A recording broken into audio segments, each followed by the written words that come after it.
On September 2, 2025, Prime Minister Narendra Modi appeared at a semiconductor summit in New Delhi. It was a standard high-tech conference designed to project a vision of India's industrial future. His presence was unusually somber.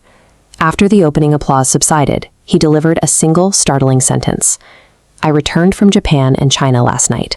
Are you clapping because I went, or because I came back alive?" For the leader of the world's largest democracy to suggest he survived a physical threat while on foreign soil is a sharp departure from standard diplomatic messaging. Immediately following the summit, India's foreign policy apparatus initiated an unexplained lockdown. The Prime Minister was abruptly removed from all upcoming public engagements. In quick succession, his office cancelled scheduled appearances at the United Nations General Assembly, the Gaza Peace Summit, and the ASEAN Summit. This unprecedented string of cancellations, paired with his earlier statement, indicates that a massive security crisis had just unfolded behind closed doors. While the lockdown was underway in Delhi, the U.S. military issued an unprompted press statement in Washington, D.C. A spokesperson explicitly denied rumors that an American Command Inspector General had been killed in Dhaka, Bangladesh, insisting the individual was alive and safe in the United States. At the time of this statement, no local news outlet had reported an operative's death in Bangladesh. Releasing a denial to a question that had not been asked makes the statement appear to be a defensive cover-up.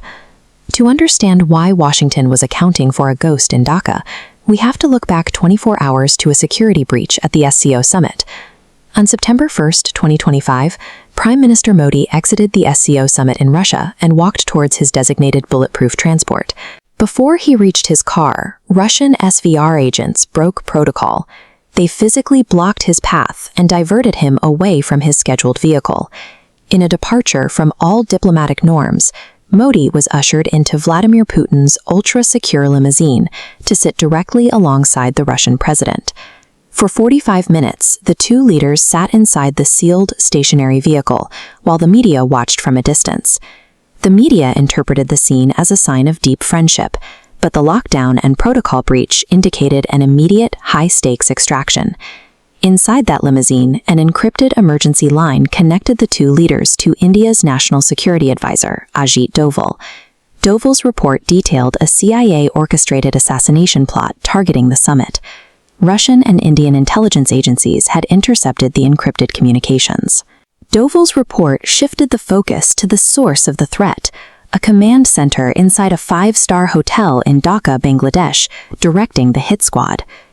Doval's brief identified a specific operative in Dhaka, a man named Terence, who had arrived with a suite of encrypted communications and weapons to coordinate the hit.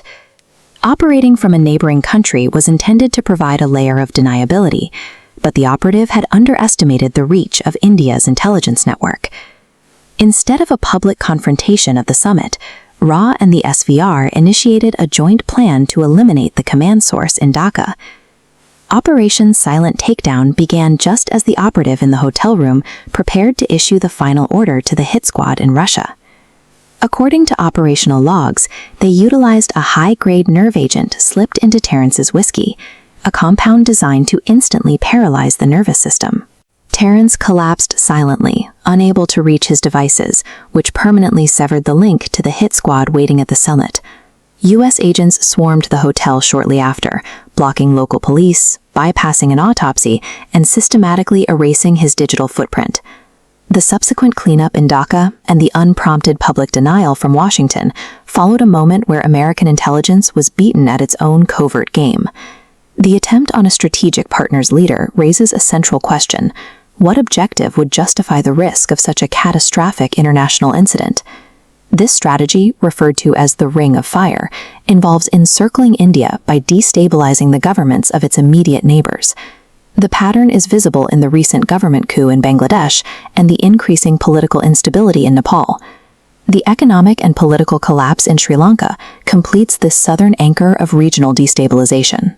Washington's objective appears to be a calculated use of pressure designed to force India to abandon its independent foreign policy in favor of a U.S.-friendly leader. The Indian government has responded to this pressure with public defiance. Union Minister Piyush Goyal delivered a blunt warning to the United States, stating that trade deals cannot be negotiated with a gun to our head. Goyle's quote suggests he was referring to the literal threat against the Prime Minister's life, rather than a diplomatic disagreement. This provides context for Modi's speech on September 2nd. When he spoke of coming back alive, he was acknowledging a successful counterintelligence operation. The neutralization of the threat in Dhaka and the public survival of the Prime Minister serve as a message to Washington. India is actively defending its sovereignty and will eliminate threats wherever they emerge. ಇನ್ನೂ ಈ ತರಹ ಹೆಚ್ಚು ವಿಡಿಯೋಗಾಗಿ ನಮ್ಮ channel subscribe ಮಾಡ್ಕೊಳ್ಳಿ. ಹಾಗೆ ನಿಮ್ಮ ಅನಿಸಿಕೆನ ಕೆಳಗಡೆ comment ಮಾಡಿ. ಹೌದು. ಸಿಗೋಣ ಮುಂದಿನ ವಿಡಿಯೋದಲ್ಲಿ. ನಮಸ್ಕಾರ.